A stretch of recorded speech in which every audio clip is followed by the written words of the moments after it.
Neulich fragte mich ein Freund nach meinem Lieblingsbuch. Meine klare Antwort: Der rote Löwe von Maria Tschepes. Darin gibt es eine großartige Schlüsselstelle, die, wie ich finde, für die Beschäftigung mit fortgeschrittener Welterkenntnis, wie wir sie mit Burkhard Heim betreiben, sehr erhellend ist. Achtung, Spoiler-Alarm für dieses Video. Wer das Buch noch nicht kennt, bitte erst lesen, dann gucken.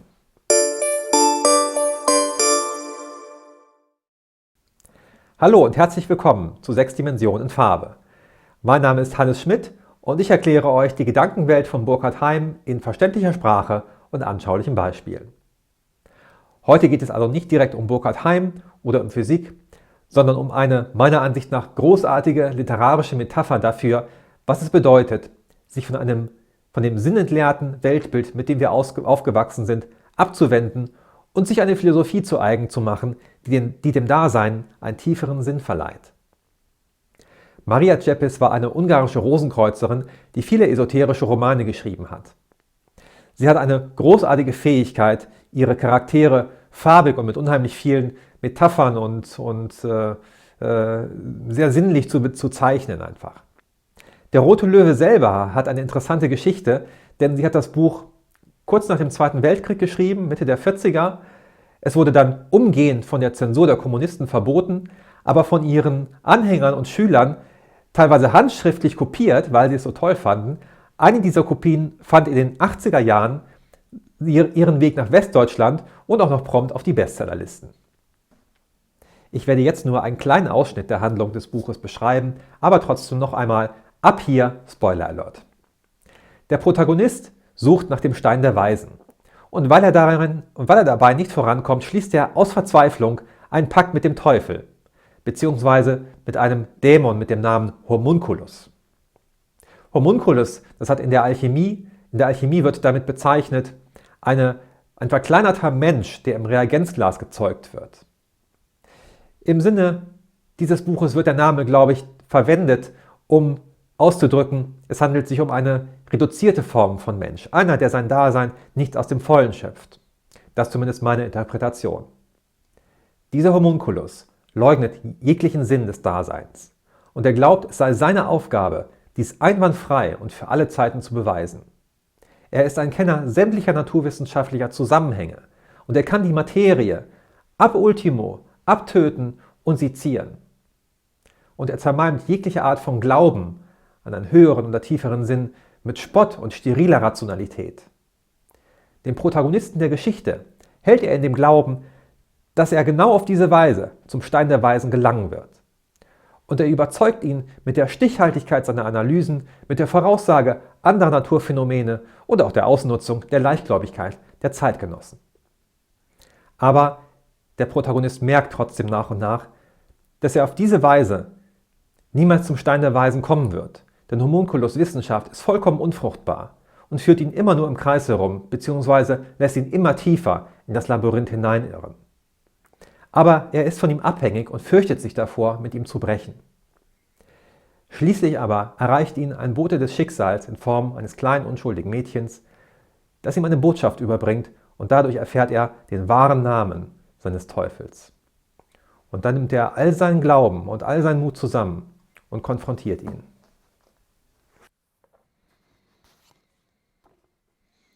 Ich kenne deinen Namen. Du bist das Haus, das kein Tor hat. Ich habe nichts mehr mit dir zu schaffen. Ich habe die Bande zerschnitten, die Anziehung aufgehoben. Weiche von mir, Leviathan. Verschwinde für immer. Ich will es.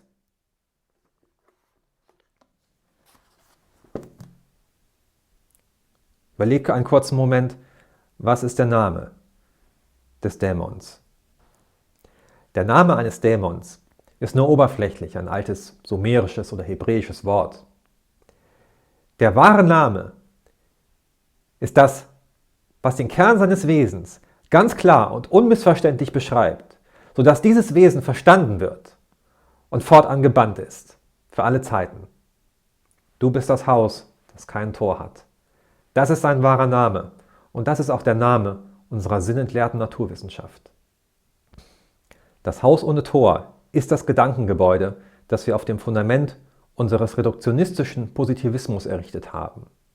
Das Gebäude, in dem Leben und Bewusstsein nur Abfallprodukte der Materie sind. Das Gebäude, in dem man die Materie in immer kleinere Einheiten zerteilt, ohne jemals ein Ende zu erreichen. Kein Higgs-Boson und kein Superstring erreichen jemals dieses Ende.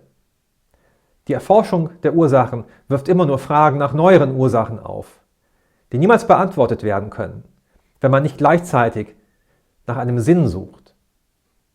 Und durch entsprechende aufgestellte Experimente kann man die Zusammenhänge immer wieder beweisen und erfährt dabei doch nichts Neues.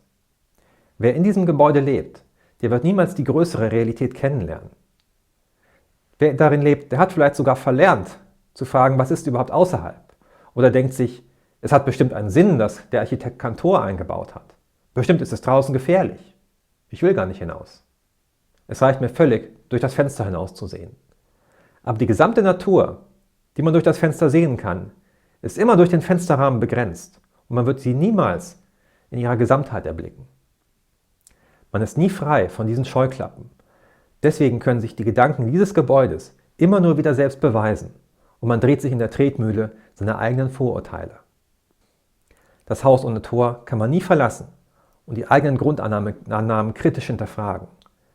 Der Stein der Weisen liegt gleich hinter dem nächsten Experiment, gleich hinter der Anpassung von Parametern in alten Gleichungen. Das ist das, was man sich dann vormacht.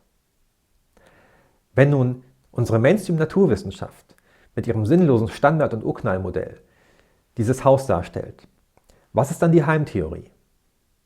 Interessanterweise hat Burkhard Heim mal ein ganz ähnliches Bild verwendet, um das Dilemma zu beschreiben. Und zwar bezog er sich dabei allerdings auf das Dach.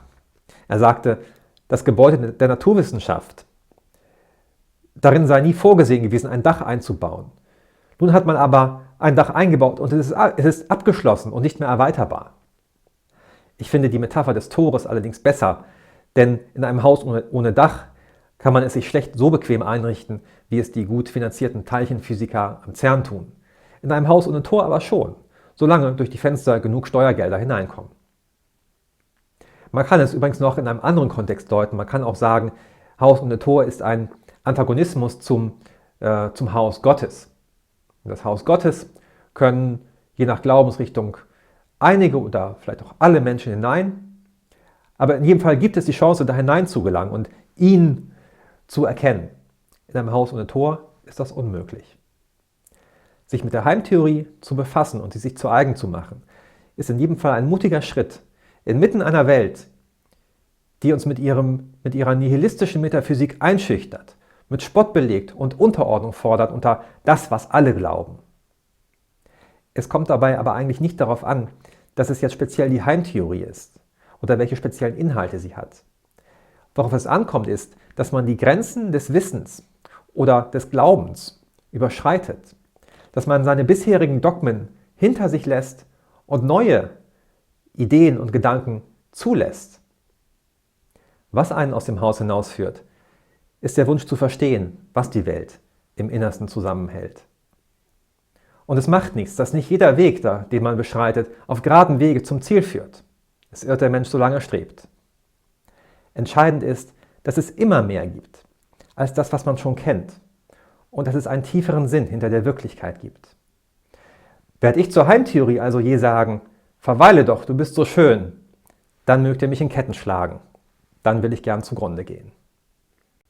Doch nun rate ich euch kurz und gut, den Kanal zu abonnieren, damit ihr losgebunden, frei erfahret, was das Leben sei. In 6 Dimensionen und in Farbe.